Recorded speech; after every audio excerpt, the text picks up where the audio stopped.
Olá, seja muito bem-vindo para o nosso 51º dia de leitura bíblica e do Catecismo da Igreja Católica pela graça de Deus.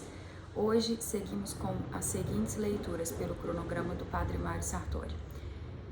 Êxodo, capítulos 34 e 35, Salmo 52, Mateus, continuação do capítulo 26, versículos 47 a 75, e os itens do Catecismo 404 a 409. Pedimos a graça de Deus, a proteção, que o Espírito Santo de Deus guie a nossa compreensão sobre a leitura da palavra, em nome do Pai, do Filho e do Espírito Santo. Amém. Graça, paz e bem, alegria, força, esperança e muito amor de Deus nos nossos corações todos os dias. Amém. Seguimos então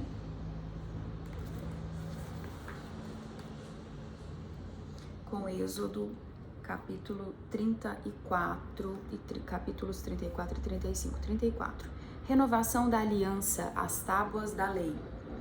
Yahvé disse a Moisés: lavra 2 tábuas de pedra semelhantes às primeiras, e eu escreverei sobre as tábuas as mesmas palavras que estavam nas primeiras tábuas que quebraste. Fica preparado de manhã, de madrugada subirás à montanha do Sinai, e lá me esperarás ao cume da montanha.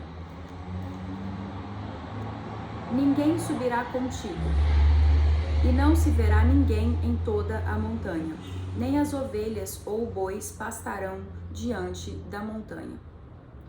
Moisés lavrou 2 tábuas de pedra como as primeiras, levantou-se de madrugada e subiu à montanha do Sinai, como Yahvé lhe havia ordenado, e levou nas mãos as 2 tábuas de pedra.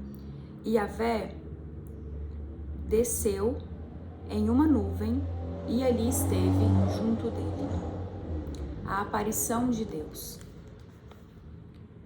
Ele invocou o nome de Yahvé, e Yahvé passou diante dele, e ele proclamou: Yahvé, Yahvé, Deus de ternura e de piedade, lento para a cólera, rico em graça e em fidelidade, que guarda uma graça a milhares, tolera a falta, a transgressão e o pecado, mas ninguém deixa impune, e castiga a falta dos pais nos filhos e nos filhos dos seus filhos, até a 3ª e a 4ª geração. Repetirei versículo 7, que guarda sua graça a milhares, tolera a falta, a transgressão e o pecado, mas a ninguém deixa impune, e castiga a falta dos pais nos filhos e nos filhos dos seus filhos até a 3ª e a 4ª geração. Imediatamente Moisés caiu de joelhos por terra e adorou. Depois ele disse: Yahvé, se agora encontrei graça aos teus olhos, continua mesmo que este povo seja de cerviz dura.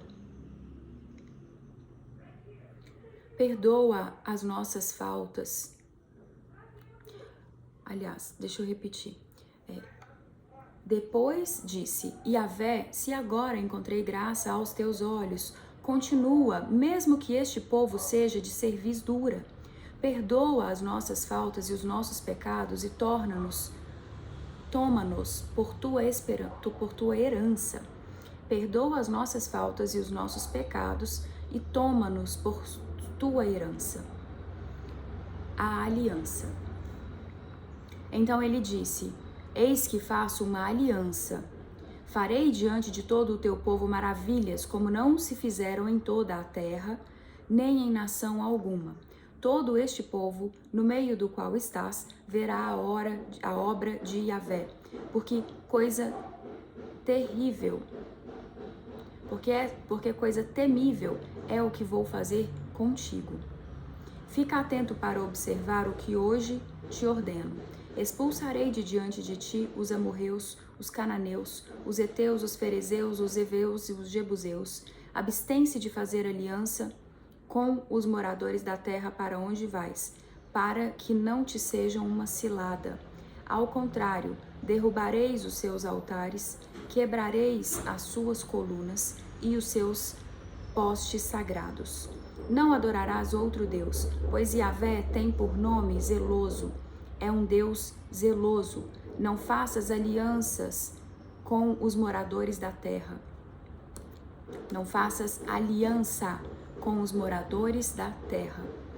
Não suceda que, em se prostituindo com os deuses deles e lhe sacrificando, alguém te convide e comas dos seus sacrifícios, e tomes mulheres das suas filhas para os teus filhos, e suas filhas, prostituindo-se com seus deuses, façam com que também os teus filhos se prostituam com os seus deuses.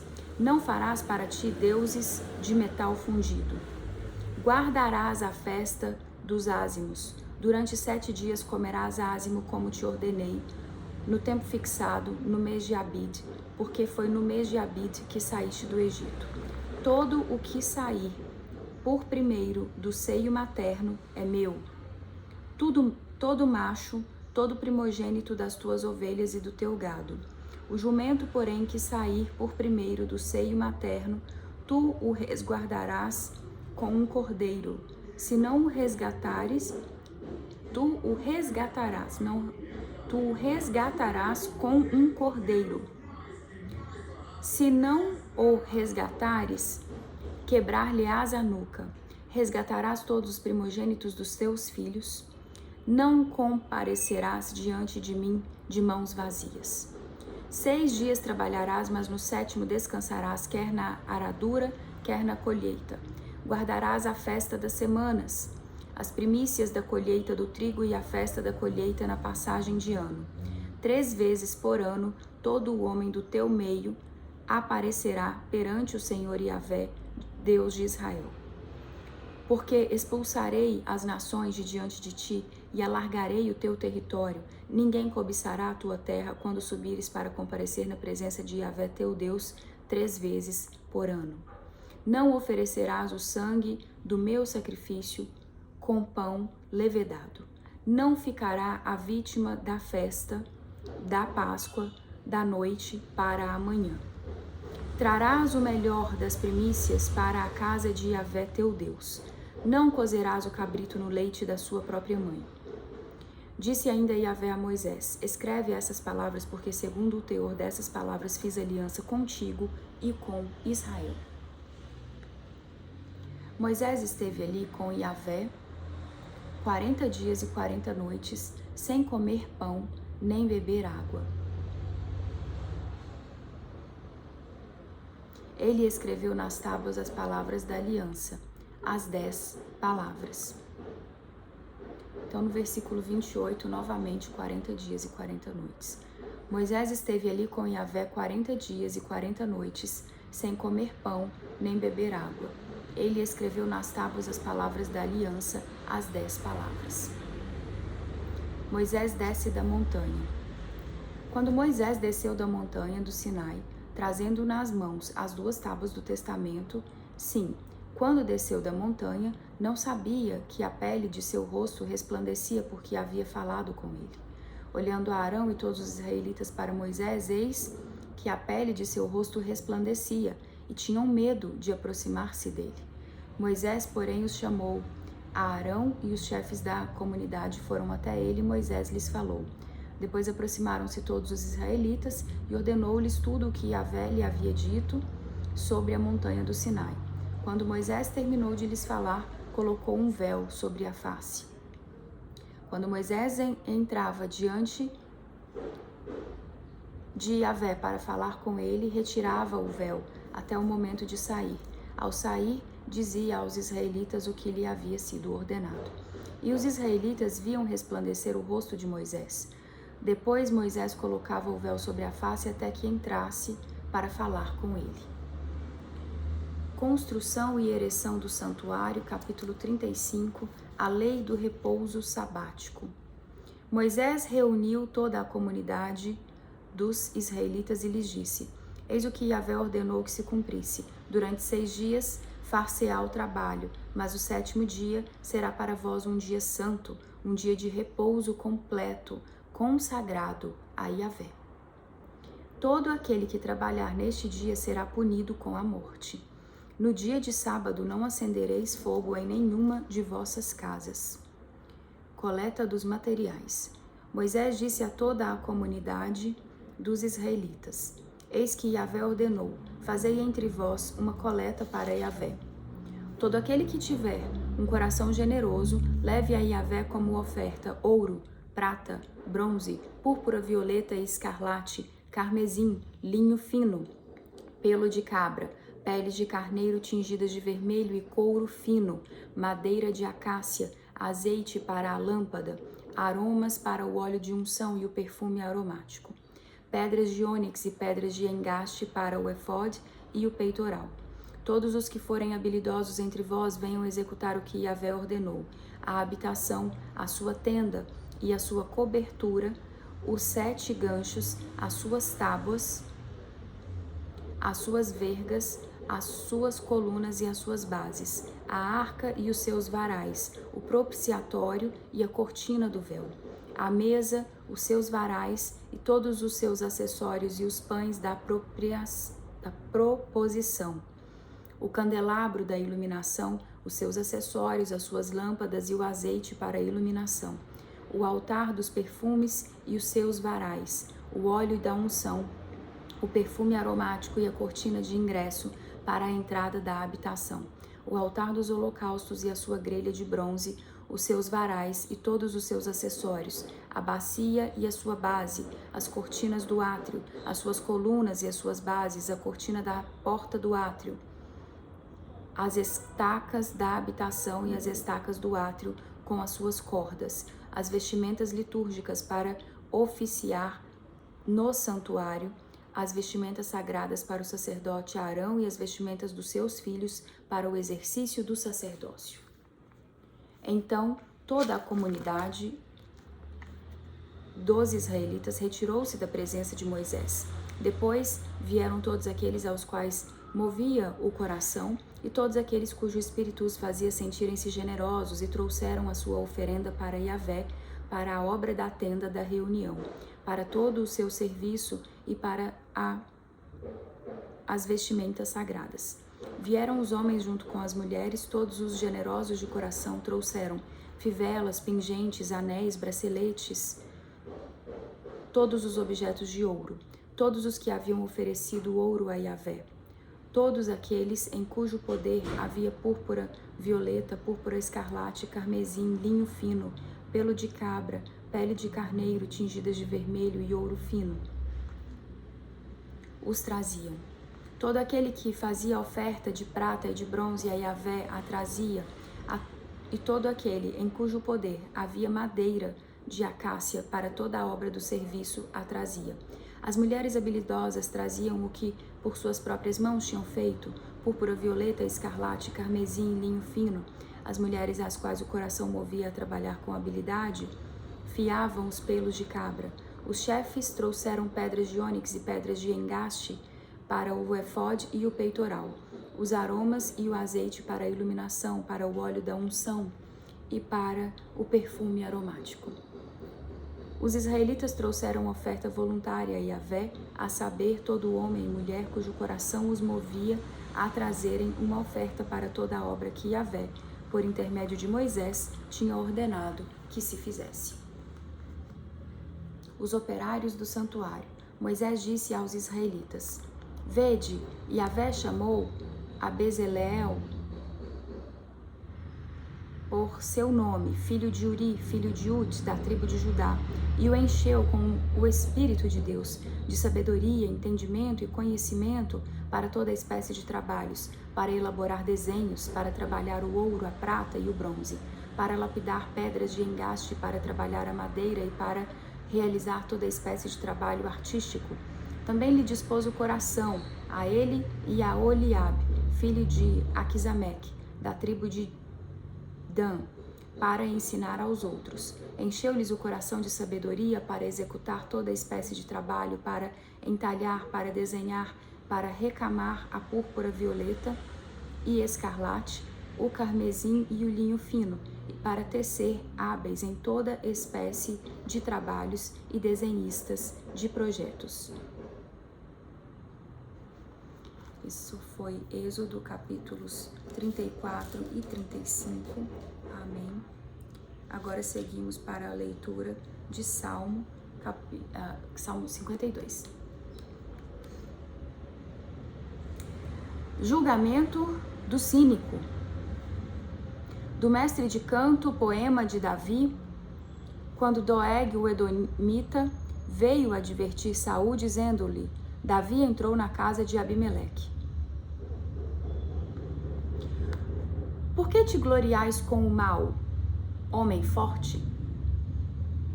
Deus é fiel todo dia?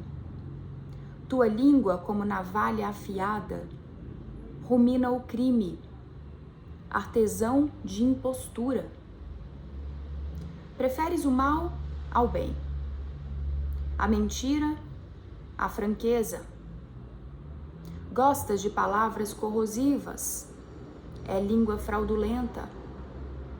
Por isso Deus te demolirá e te destruirá até o fim, e te arrancará da tua tenda, e te extirpará da terra dos vivos.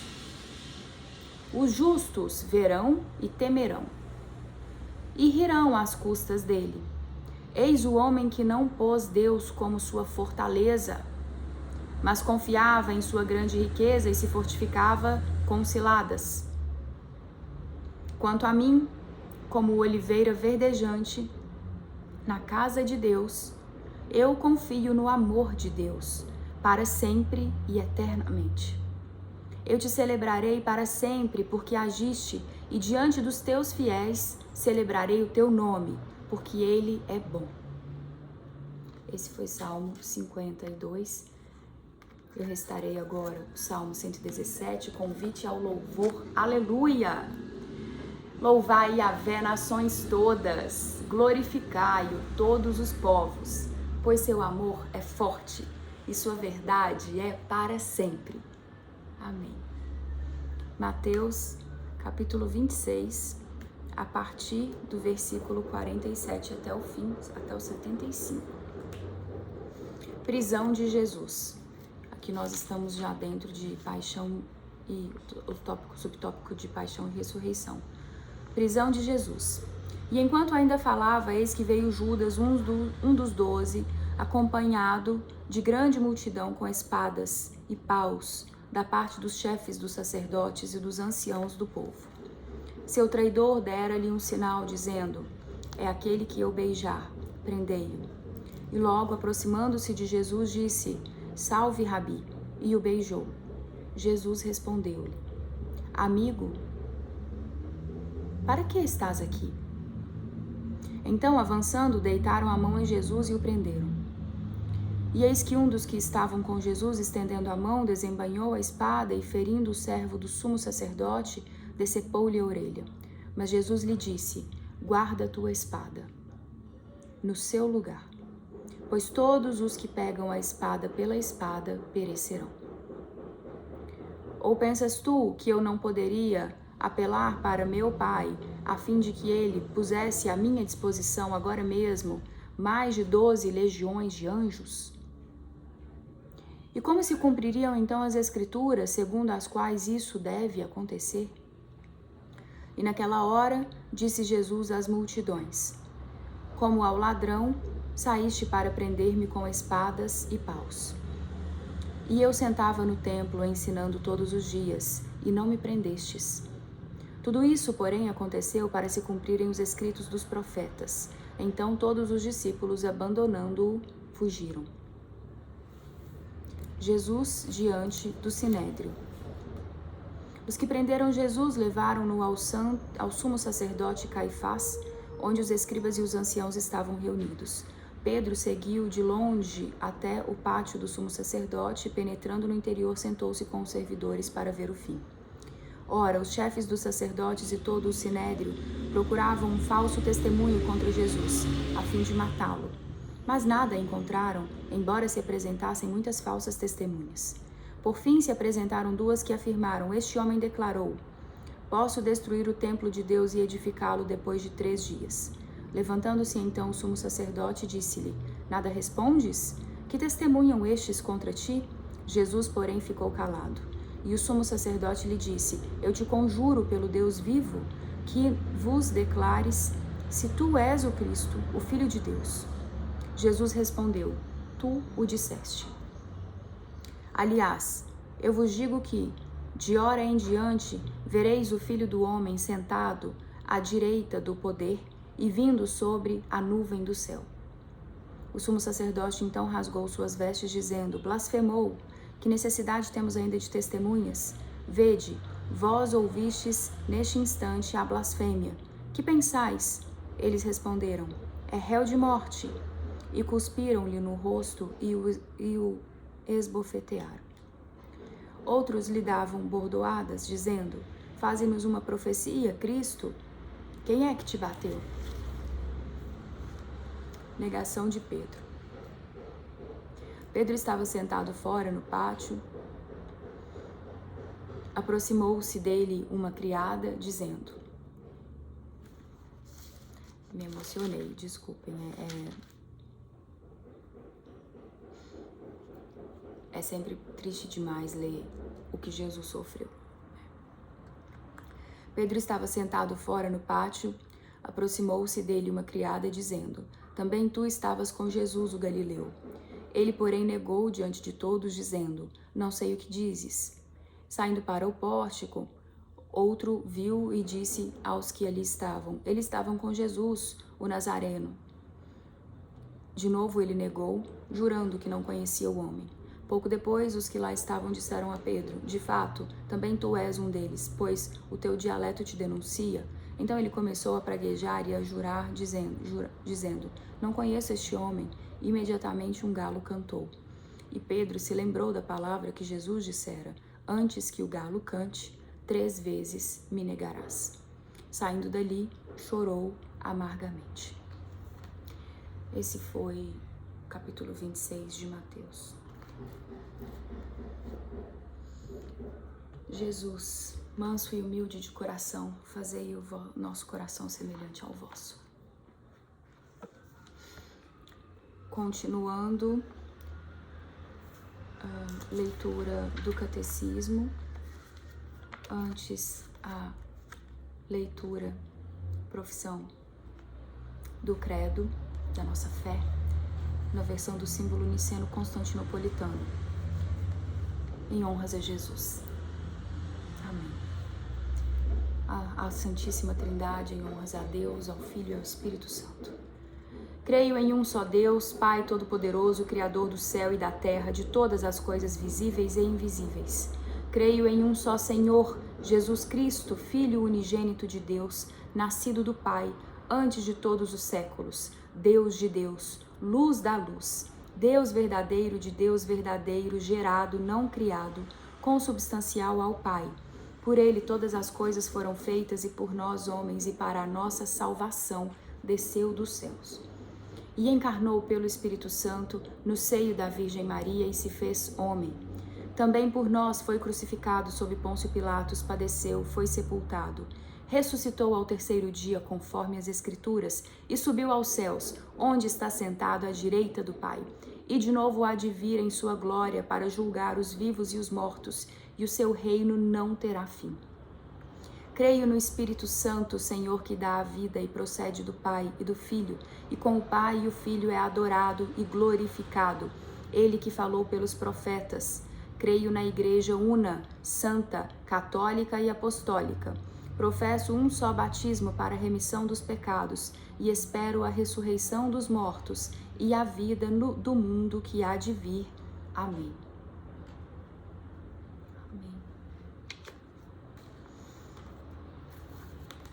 Agora, a leitura dos itens 403 até 409. Estamos dentro de consequências do pecado de Adão para a humanidade. Seguindo o pensamento de São Paulo, Seguindo o pensamento de São Paulo, a Igreja sempre ensinou que a imensa miséria que oprime os homens e sua inclinação para o mal e para a morte são incompreensíveis, a não ser referindo-se ao pecado de Adão e ao fato de que ele nos transmitiu um pecado que por nascença nos afeta a todos e é morte da alma. Em razão desta certeza de fé, a Igreja ministra o batismo para a remissão dos pecados mesmo às crianças que não cometeram pecado pessoal.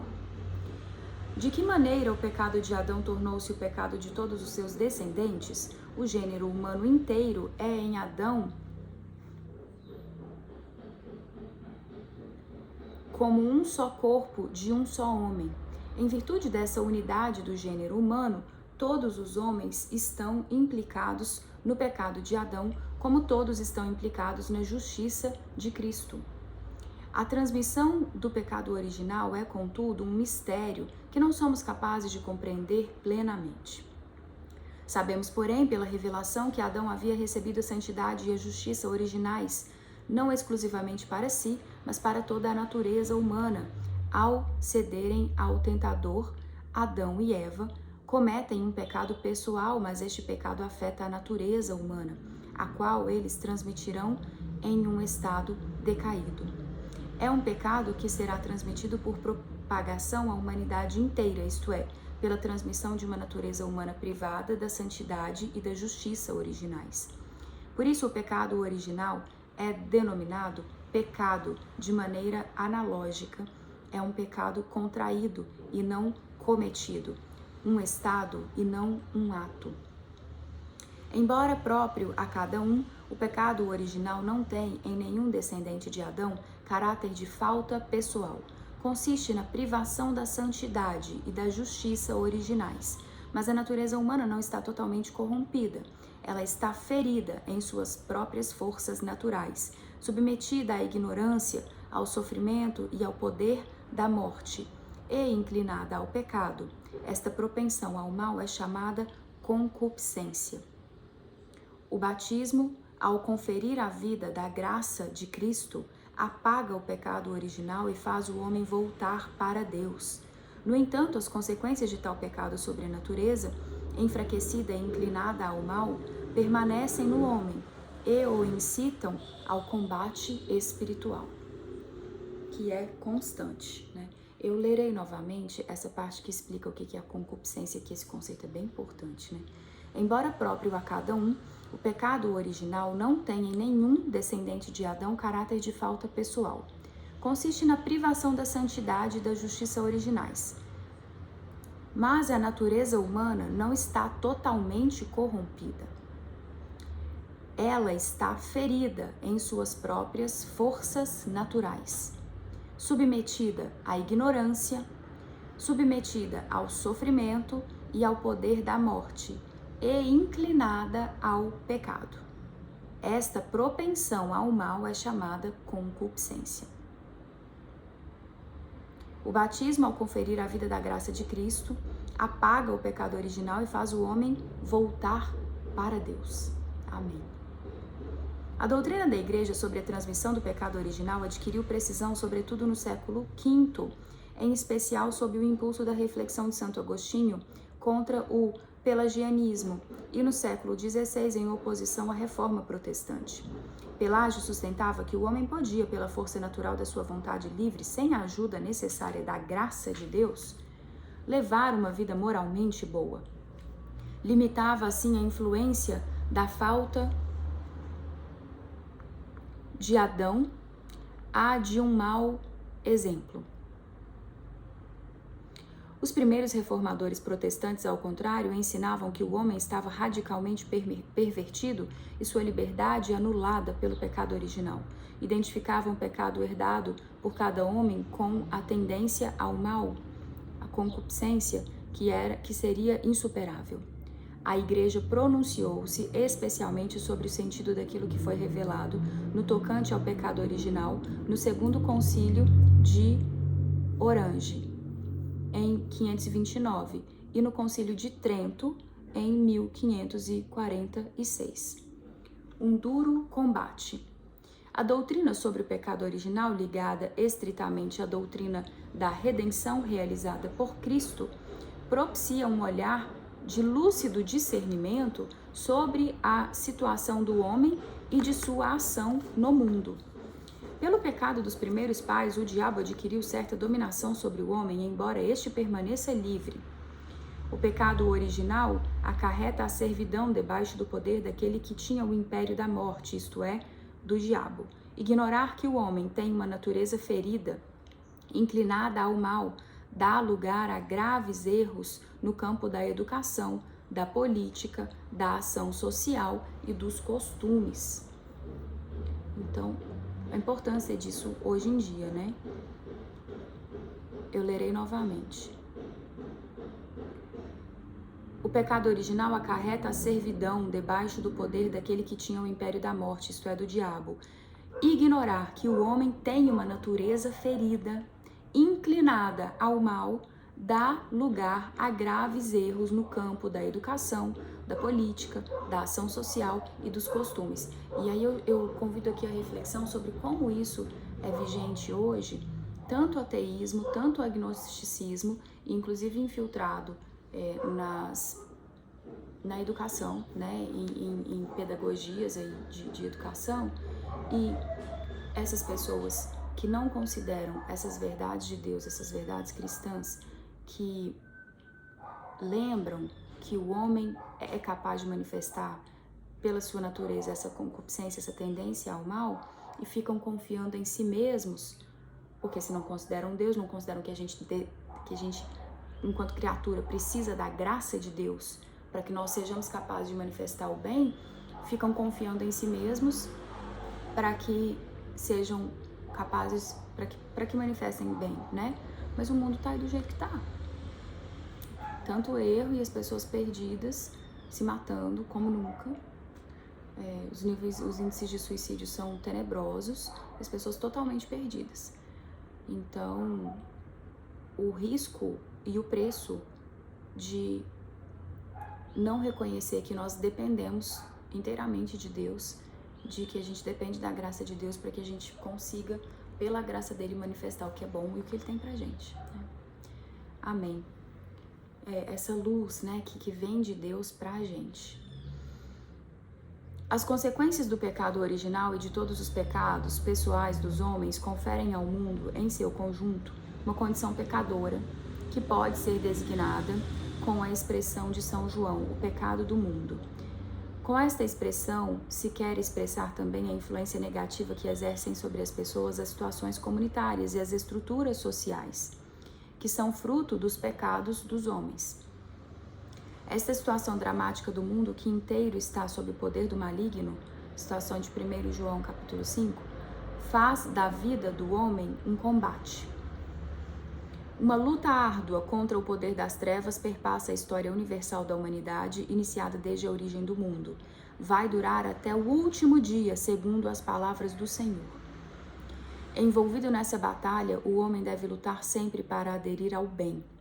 Ele não pode alcançar sua unidade interior senão com grandes esforços e com o auxílio da graça de Deus. Amém. Que todos os dias nós, no exercício do nosso livre-arbítrio,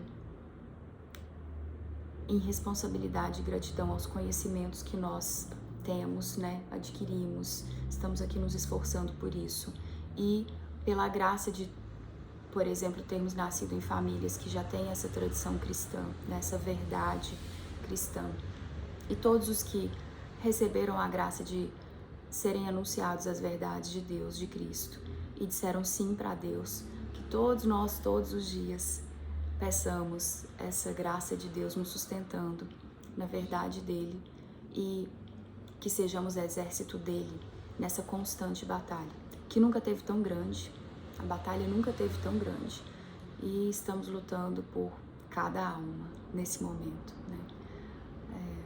Os tempos são os tempos. A batalha é muito grande e muito mal se espalhou por aí, inclusive incitando as pessoas a essas culturas anticristãs, anti-verdade, apoiadas em agnosticismo, em ateísmo, cientificismo, uma ciência que não é capaz de explicar Deus, né? É fé, é coração aberto, é dizer sim para Deus quando Ele nos chama, quando Ele se apresenta, e aí a gente recebe a graça. E eu pontuo, isso é importante, A graça é uma realidade, né, de Deus, mas é necessário que nós digamos sim para Deus, para que Ele nos infunda com a graça dele e do Espírito Santo, porque o livre-arbítrio é respeitado. Então, se a gente não diz sim com o coração, e Deus conhece os nossos corações, né? Não adianta louvar com a boca. Se o coração estiver distante de Deus, Deus conhece os nossos corações, e o nosso sim tem que ser um sim de entrega, um sim de fé verdadeira, de acreditar, de crer. Quando a gente dá o sim para Deus no que Ele nos chama, quando Ele nos convida, quando Ele nos propõe, quando Ele nos cobra obediência, aí sim a gente recebe a graça. Mas se não assim, não tem como haver graça, porque o livre-arbítrio, ele é respeitado, né? Então, que Deus nos abençoe com a força de fé, com a coragem de dizer sim para Ele com todo o nosso coração, em absoluta confiança de que Ele é amor e Ele sempre sabe o que é melhor para todos nós. Amém. Graça e paz. Até a próxima leitura, se Deus quiser e permitir.